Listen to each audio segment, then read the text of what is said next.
Sir आपका paper कैसा रहा? पेपर ठीक था मेरा इस बार का। पेपर थोड़ा टफ आया था इस बार। मेरा ऑप्शन मैथमेटिक्स है और सेक्शन ए ईजी था, सेक्शन बी कंपेरेटिव टफ था लास्ट टाइम से। मैथमेटिक्स में काफ़ी लोग का रहता रणनीति ज़्यादा से ज़्यादा नंबर मिलते हैं, तो ज़्यादा से ज़्यादा नंबर कैसे गेन कर सकते हैं? यार उसके लिए ये कि आप जितना ज़्यादा आप रिवाइज कर सकते हो। ये होता है क्या नहीं, कुछ कुछ प्रॉब्लम्स हैं जो पिछले 5-6 साल से ऑलमोस्ट पैटर्न सेम ही रहता है, मतलब कि बहुत ऐसा नहीं बोलूँगा एकदम एग्जैक्ट रहता है, बट ये कि आपको पता है कि कंसेप्ट क्या लगने वाला है। तो अगर आप पिछले 5 से 10 साल के पेपर आप लगा ले रहे हैं ना, तो उससे काफ़ी हेल्प मिल जाती है। ऑलमोस्ट 50 से 60% जो पेपर का जो पैटर्न है, जो लेवल ऑफ क्वेश्चन है वो मालूम पड़ जाता है, तो वो ईजी पड़ता है करने के लिए।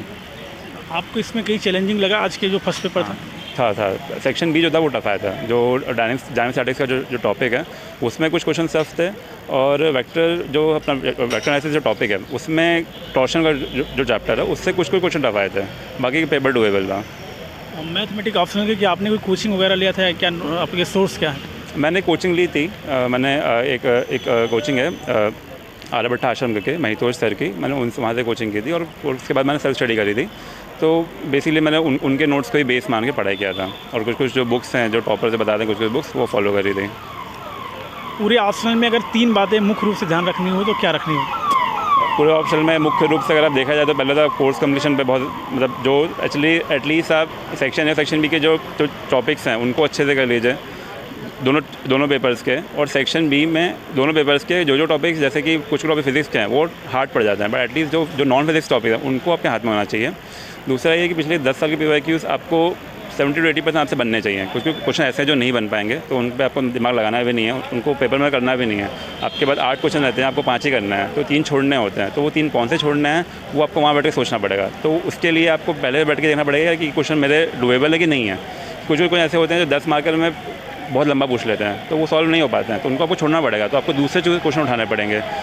तो वो चीज़ है, तो वो आपको फिर 10 साल आप PYQs लगाओगे तो उससे आपको आइडिया मिल जाएगा। दूसरी चीज़ ये है, और तीसरी चीज़ ये है कि आपको बहुत ज़्यादा प्रैक्टिस करनी पड़ेगी, उसके शॉर्ट नोट्स बनाने पड़ेंगे। फॉर्मूला, अगर मैथ्स में डिफिकल्टी आती है फॉर्मूला याद करने में, अगर वो फॉर्मूला याद हैं तो चीज़ें काफ़ी सारी हो जाती हैं। बाकी तो आपका हैंड का मूवमेंट है, कितना ज़्यादा रिवाइज किया होगा इतना ज़्यादा हाथ चलेगा आपका वहाँ पे।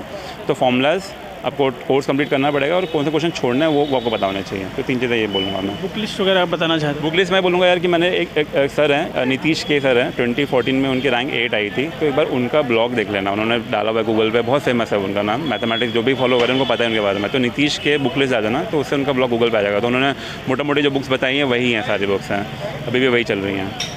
सर ओवरऑल मेंस के लिए क्या रणनीति होनी चाहिए, कुछ पॉइंटों में अगर बताना चाहें? GS का बोल रहे हैं आप कि ऑप्शनल का बोल रहे हैं? जी GS का मैं बोलूँगा यार कि GS में देखो कोई भी हो, GS हो या ऑप्शनल हो, दोनों में आपको प्रीवियस ईयर्स क्वेश्चन बहुत हेल्प करेंगे। देखिए क्वेश्चन कभी रिपीट नहीं होता है, क्वेश्चन की थीम रिपीट होती है। होता है कि जो चीज़ें न्यूज़ में रहती हैं वो क्वेश्चन में आती हैं, तो कोई चीज़ अगर जो न्यूज़ में थी तो उसकी थीम है, तो आपको थीम पकड़नी पड़ेगी। तो ऐसे देखा जाए तो पॉलिटी में या फिर सोसाइटी में या फिर इकोनॉमिक्स में वो थीम जो है वो रिपीट होती हैं।